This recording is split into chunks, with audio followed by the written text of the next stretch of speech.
एक ऐसी स्त्री जो अपने पति के प्राणों को यमराज से वापस ले आई थी।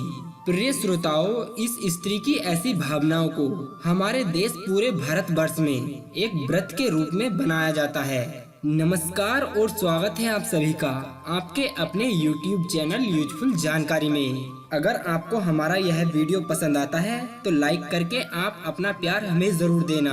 आज के अपने इस अध्याय में हम बात कर रहे हैं एक ऐसी पतिव्रता स्त्री की जो अपने पति के प्राणों को भी यमराज से वापस ले आई थी।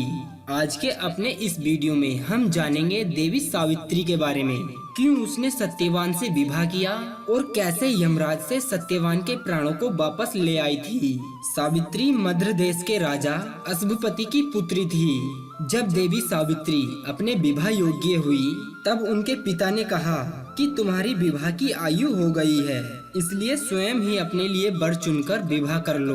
उन्होंने कहा, हिंदू धर्म शास्त्रों के अनुसार पुत्री के विवाह योग्य हो जाने पर भी जो पिता कन्यादान नहीं करता वो निंदनीय है। पिता की ऐसी बातों को सुनकर सावित्री अपने वर की खोज में निकल गई।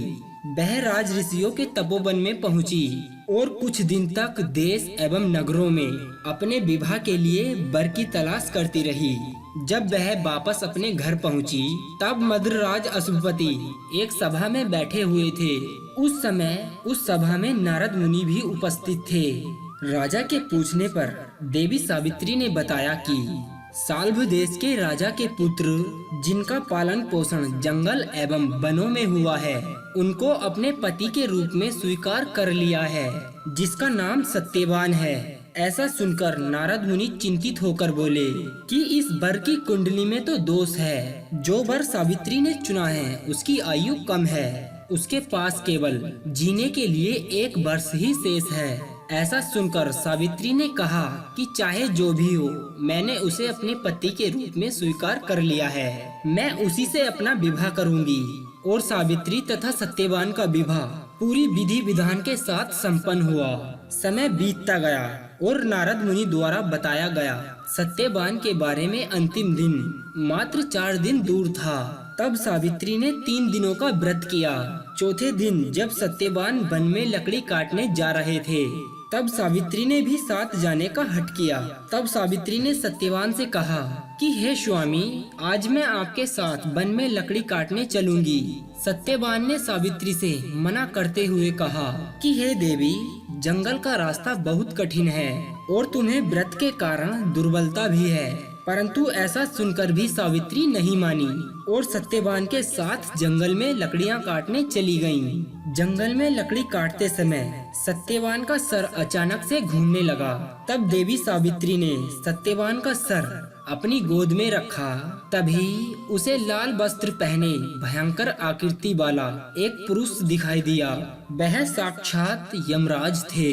सावित्री उस पुरुष से बोली कि हे महाराज, आप कौन हैं? यमराज ने उत्तर देते हुए कहा कि सावित्री, मैं यमराज हूँ और तुम्हारे पति के प्राणों को हरने आया हूँ। कि हे प्रभु, सांसारिक प्राणियों को लेने तो आपके दूत आते हैं, ऐसा क्या कारण है कि आज आपको स्वयं आना पड़ा? यमराज उत्तर देते हुए बोले कि हे देवी, सत्यवान धर्मात्मा तथा गुणों का सागर है। मेरे दूत इन्हें ले जाने के योग्य नहीं है, इसलिए इनके प्राणों को हरने के लिए मुझे स्वयं आना पड़ा। ऐसा कहते हुए यमराज ने सत्यवान के शरीर से उसके प्राणों को निकाला और उसके प्राणों को लेकर वह दक्षिण दिशा की ओर जाने लगे।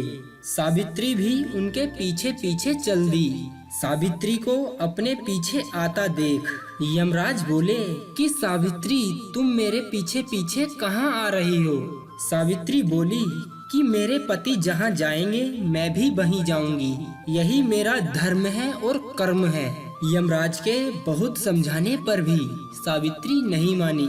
उसके पतिव्रता धर्म की निष्ठा को देखते हुए यमराज बोले कि तुम अपने पति के बदले कोई भी वरदान मांग सकती हो।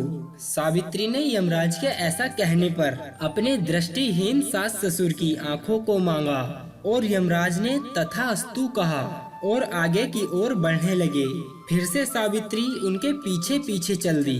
तब यमराज ने सावित्री से कहा कि देवी तुम एक वर और मांग लो। तब सावित्री ने अपने सास ससुर के राज्य को वरदान के रूप में मांग लिया और यमराज ने तथास्तु कहा और आगे चल दिए। सावित्री फिर भी यमराज के पीछे चलने लगी। अब यमराज बोले कि चलो एक वर और मांग लो। तब सावित्री ने अपने पिता के लिए 100 पुत्रों का वरदान मांगा। यमराज ने तथास्तु कहकर सावित्री को पीछे लौटने को कहा, लेकिन सावित्री फिर भी नहीं मानी। फिर से उनके पीछे चल दी। अब यमराज बोले कि सावित्री कि तुम मुझसे अपने पति के प्राणों के अलावा कोई भी वरदान मांग लो। तब सावित्री ने एक वर फिर मांगा कि उसके सत्यवान से 100 पुत्र प्राप्त हों। इस बार भी यमराज तथास्तु कहकर आगे बढ़ने लगे, परंतु सावित्री फिर उनके पीछे चल दी। अब यमराज बोले कि मैंने तुम्हें सभी मनमांचित वर दे दिए, अब तुम वापस लौट जाओ। तब सावित्री बोली कि हे महाराज, आपने मुझे सत्यवान से 100 यशस्वी पुत्रों का वरदान दिया है और सत्यवान के बिना पुत्र कैसे संभव होगा। ऐसा कहते हुए सावित्री ने यमराज को घनी उलझन में डाल दिया। तब यमराज बोले कि हे देवी, मैं तुम्हारे पतिव्रता धर्म से प्रसन्न हूँ और सत्यवान के प्राणों को छोड़ रहा हूँ और साथ साथ तुम्हें एक आशीर्वाद और देता हूँ कि तुम्हारी यह कथा युगों युगों तक ऐसे ही सुनाई जाएगी। यह कहते हुए यमराज ने सत्यवान के प्राणों को फिर से सत्यवान के शरीर में डाल दिए और यमलोक को वापस लौट गए। और जब सावित्री वापस सत्यवान के शव के पास पहुंची तो उसकी चेतना वापस आ चुकी थी। तो प्रिय श्रोताओं, आपने अभी देखा कि एक पतिव्रता नारी के सामने यमराज को भी हार माननी पड़ी। हम उम्मीद करते हैं कि आज का हमारा यह वीडियो आपको काफी पसंद आया होगा। अगर ऐसा है तो आप इस वीडियो को लाइक करें तथा अपने दोस्तों के साथ शेयर करें और साथ ही साथ आप हमें इस वीडियो के बारे में कमेंट के माध्यम से जरूर बताएं कि आपका इस वीडियो के बारे में क्या सुझाव है।